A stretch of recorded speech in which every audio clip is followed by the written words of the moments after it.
Zaga za, zaga now, now, now, now, now. Yeah, sing it, yo.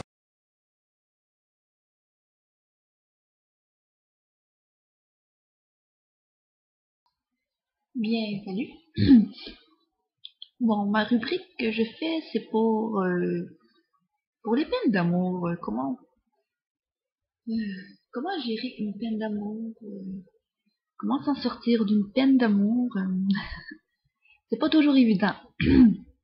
Quand on aime une personne, bien souvent, on a tendance à soit, bon, trois types de personnes.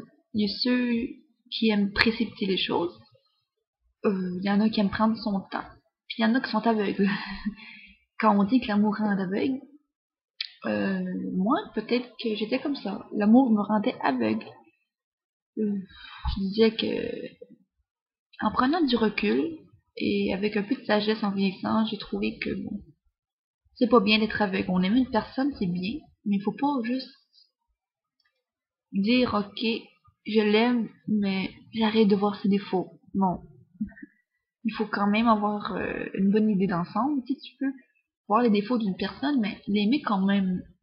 Mais il faut pas l'idéaliser, c'est-à-dire que la mettre sur un piédestal, puis ah, mais elle a pas de défaut, elle est parfaite. Non, aucune personne n'est parfaite. Si vous déjà vous la mettez, comment expliquer? Si vous mettez la personne déjà sur une piédestal, vous êtes encore plus blessé quand vous allez vous apercevoir qu'elle n'est pas parfaite. Essayez de l'accepter avec ses défauts, l'aimer avec ses qualités, ses défauts. C'est déjà bien. Euh, je pense que pour vraiment entamer une bonne peine d'amour, je veux dire, le processus, le mieux à faire, c'est, je crois, c'est d'accepter. Bon, c'est pas toujours facile d'accepter. Bien souvent, des gens vont dire, oh, je ne veux plus aimer, l'amour, c'est de la merde. Et encore là, il y a trop de types de personnes. Il y a trop de types qui vont essayer. La première type, c'est ceux qui vont toujours essayer. Essayer jusqu'à temps qu'ils se rendent compte qu'ils vont fesser un mur.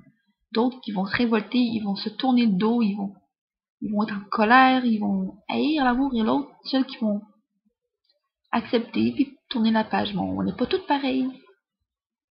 On peut pas toutes réagir de la même façon. Je crois que c'est... On n'est pas pareil à la base, alors... je crois que... Moi, personnellement, avant d'entamer une autre relation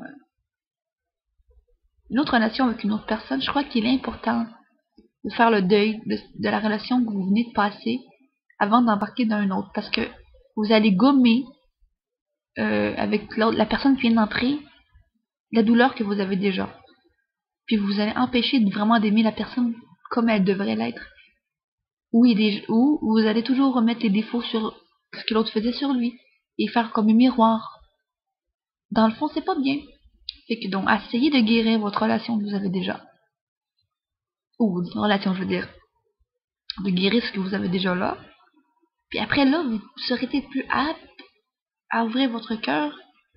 Tiens, on dit, on peut pas remplacer un humain par comme un soulier. Bon, ton soulier est fini, t'achètes un autre, c'est fini. Un humain, ce n'est pas comme ça. On peut pas remplacer la perte d'un humain par un autre humain. C'est le même processus que d'un deuil finalement. Quand vous avez perdu une personne, vous ne pouvez pas la remplacer par une autre parce qu'elle ne se remplace pas, donc il faut l'accepter. Et c'est un peu comme ça. L'amour, c'est comme ça. Et que j'espère vous avoir éclairé. Puis si j'ai un conseil à vous dire, c'est le temps. Le temps règle les choses. On peut pas aller trop vite, on peut pas aller plus vite que le temps. Il suffit d'accepter et puis de penser au travail. Et se changer les idées. Bye.